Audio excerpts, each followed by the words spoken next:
My name is Iris Savoy. I have a company called Nikki Photography. It's a twist on my first name and my nickname for my middle name that my family calls me. And I've been in photography business for over 20 years, and I specialize in concert photography as well as branding photography. And what my services pertain to is like I take pictures of the artists as they come in to do their, whether it's a jazz festival, concert, what have you, as well as I like to, for 2025, to branch off and to do more branding for like business owners who are looking to showcase their business in the area.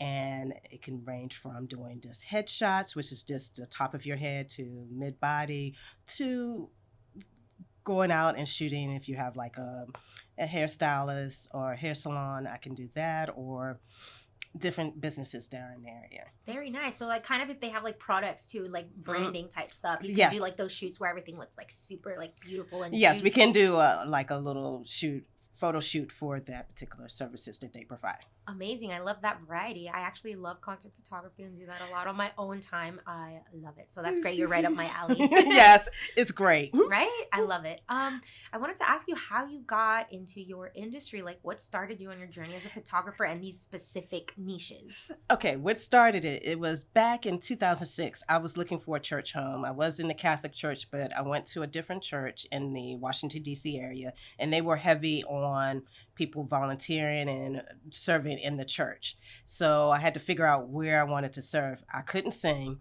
and definitely was not going to be ushering people into the church because that's not my thing. So I decided to work a volunteer in the photography ministry. And when I did that, I was assigned, since I didn't have a camera, I was assigned to be just downloading photos. And at that particular time, there wasn't very high tech in 2006. So I was just downloading the photos that the photographers took on the server. And then over time, people left the ministry for various reasons.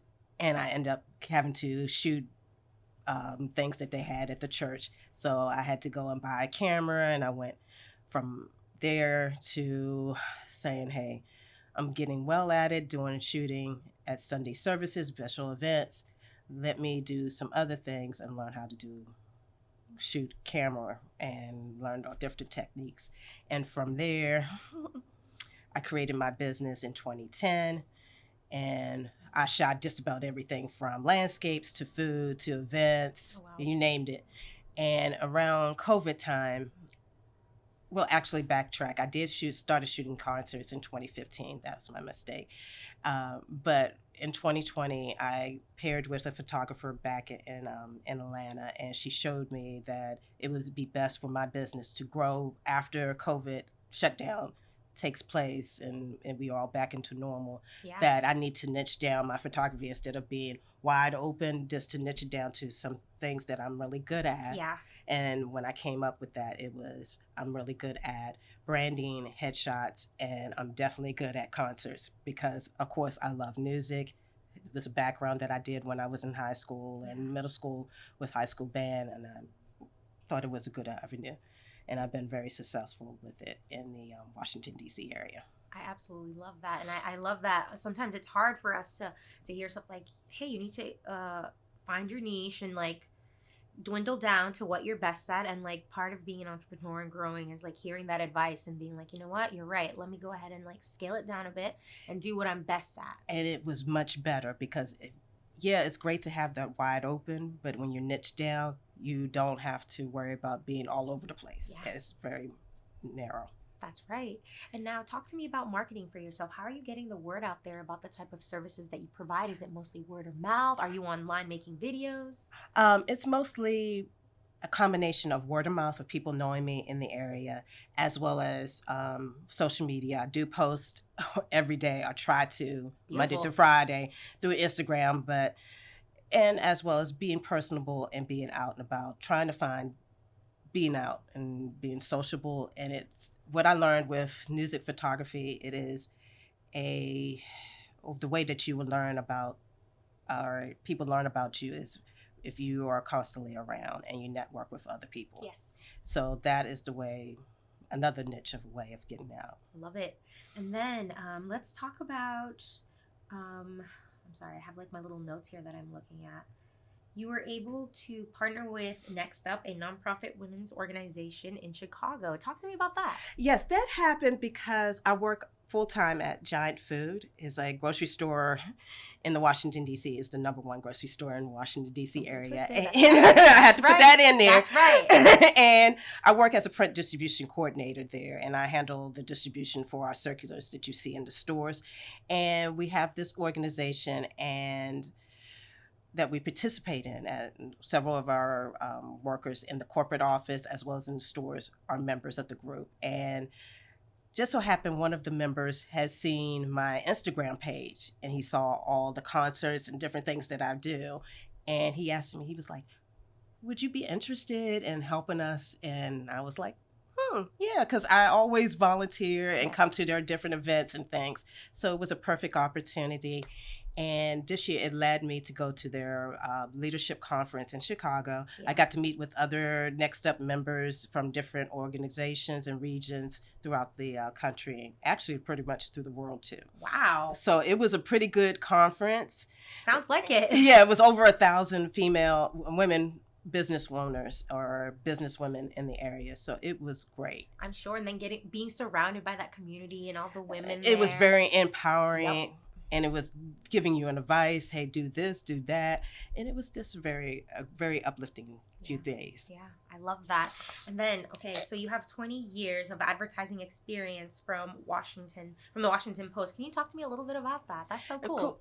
Well, actually, I worked with the Washington Post. They were a subsidy. They owned a smaller newspaper called Southern Maryland Newspaper. Okay. But I worked with Southern Maryland Newspaper. I worked with the Washington Times for 6 years. That was interesting. That's a whole nother podcast in itself. But I worked with Katz Media Group, which is a media buying firm that will buy commercials throughout the TV for different TV brands throughout the country. And I also worked with Capital Gazette newspaper just before they had got sold to the Baltimore Sun. Yeah. So my background in advertising was basically with classified advertising, handling everything from car sales to employment, which I really liked, to moving on to doing retail sales. Yeah. That is incredible, though. You have like a background in so many departments, and like it's cool that you've had those experiences to find out like what is working for you, what you want to do in the future. I love that. It's like a jack of all trades, and it makes you really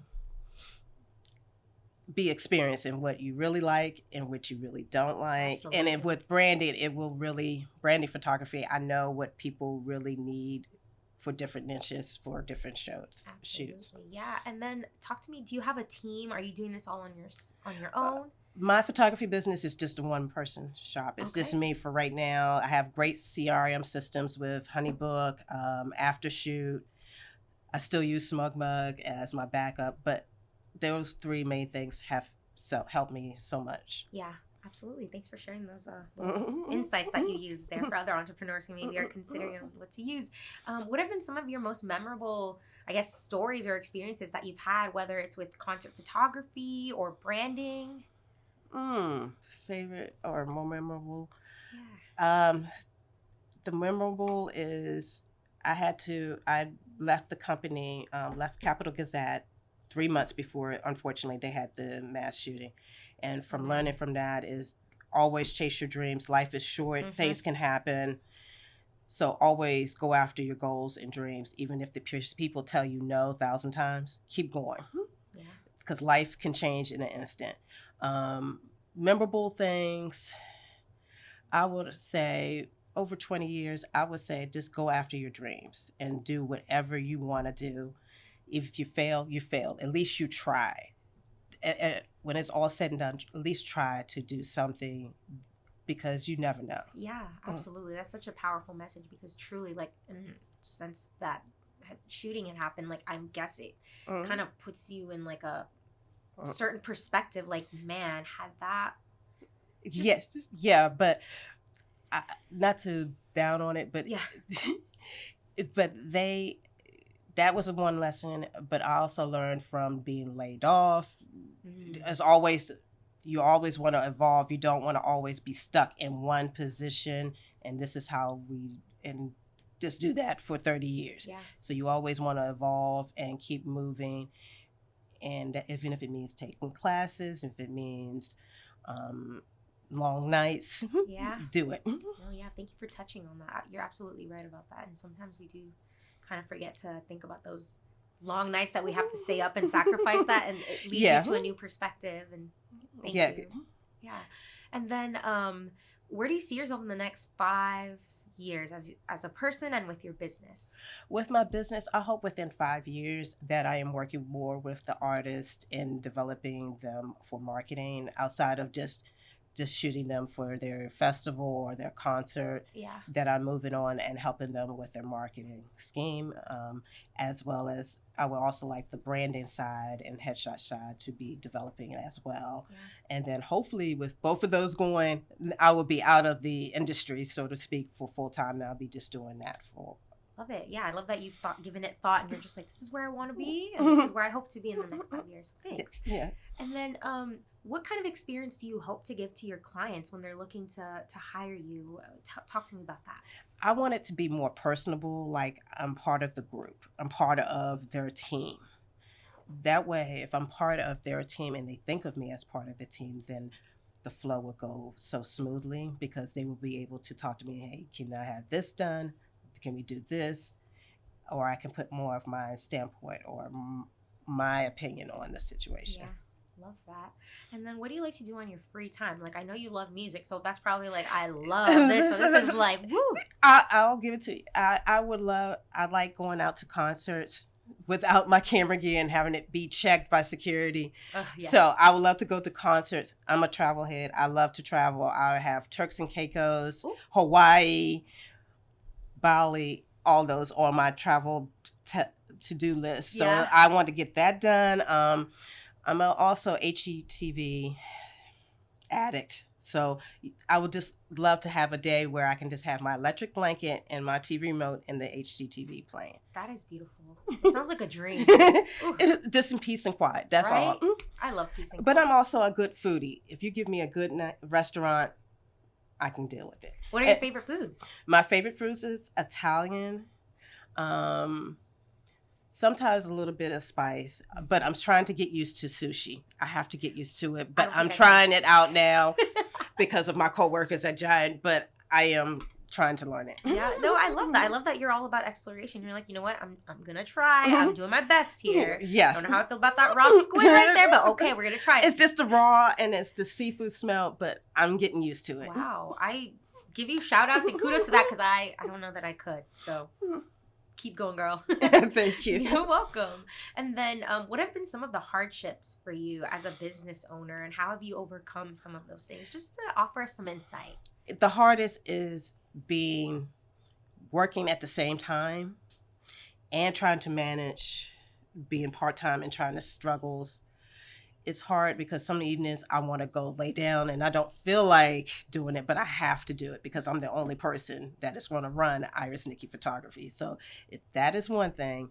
Another thing is funding everything, because as a camera person, technology changes. Everybody wants you to have this equipment, that equipment, or something breaks. And so that's another obstacle. And especially with concert photography, it is extremely hard to get in and trying to get credentials and get to shoot the artist and then have them follow up with you, because sometimes they may shoot you may say, for instance, I may shoot them at Ram's Head or at Warner Theater, but the next night they go on to another city. So it's hard to get in contact with them to make sure that they got the images and that they are happy, they want to pay for them and all that stuff. Yeah. So it's an ending cycle. So it's always trying to make sure that you are on your P's and Q's. Yeah, absolutely. And since you have so much like experience in this and knowledge, I would like to ask, like, how do you get to that level of where like you have the artist or musician like pay for the images? Because, you know, sometimes it's extremely hard. Exactly. So I want to know like how you're navigating that and how. The best thing is my mentor down in Atlanta, she told us is to always shoot your best and always try to over deliver. And I tried not to give them 1,001 images, but try to give them the best images from the show. and try to see if from that they are interested in doing it. And if they tell you no, don't worry about it. Yeah. You have it for your portfolio, and you can just move on to the next artist. It's not the end of the world. Yeah. No, I love that. And about your mentor, like I see a lot of business owners that I've interviewed, they always have like that one coach, that mentor. Talk to me about how that's helped you and like. It helped me because she gives me insight. It's harder because photography is mostly male dominant. Oh yeah. And especially with content photography, it's male dominant. Oh, yes. So you need somebody that's been she's in the wedding industry, but some of those techniques that she has in the wedding industry can be carried over to what I do with concerts and branding. And it's just, you just have to have that hunger to keep going. Yep. No matter what. Yeah, that person told me no. This person told me no, but the other person told me yes. And from that yes, I'm going to build on it. I always deliver and make sure that they are happy with the service that I provide, and they'll lead me to X, Y, and Z, and then move on. I love that. And now I'd like to ask you, is there anything maybe that I have not touched on or I'm not touching on about yourself or your business that you would like to share on the podcast? I would say always be a learner. Don't always assume that you arrived, whatever level you're at, because there's always somebody else that's going to outdo you. Technology will change. Anything could happen. So always be in the mindset of learning. Yeah, no, that is a good one because oftentimes we get a little bit comfortable, right? We're like, oh, we made it. We did it. I don't have to do this anymore. Like, no. No, things change. Technology. If I take you back to 2006 when I first started in photography, it is totally different from now. Oh, I believe it now with the AI and everything. Yes. So, and also don't be afraid of AI. Yeah. Right. I know that everybody's panicking about it, but AI can be your friend. Yeah, a resource, a powerful resource if you use it right? Yes. Wonderful. Okay. And so for my last question, I would like to ask you if you have anything that's inspired you, maybe something that someone said, a music lyric, a poem that you would like to share and just leave our audience with. Anybody that inspired me, it was my dad. Unfortunately, he lost his battle, 12-year battle with cancer. I'm sorry to hear that. I'm so sorry. Thank you. Back in 2022. However, but he taught me the work ethic of keep hustling, working, everything. He had to work his government job Monday through Friday. He was up like at 4 o'clock in the morning and get home at 7 o'clock. As well as he was in Army Reserve for 20 years. And that meant that you had 2 weeks away, plus you had to do drills, what they call, every, I think it was 2 weekends a month. Yeah. So that's tiring. And he still made sure that we were provided for. And it's just, I think he gave me the tough work ethic. That work ethic, right? Yes. So that's my motto and role model. I love that. Thank you so much for sharing that. That was such a personal and powerful piece that you just Thank you. And we appreciate you for making time to be here and offering us your insight. Thank you. Absolutely.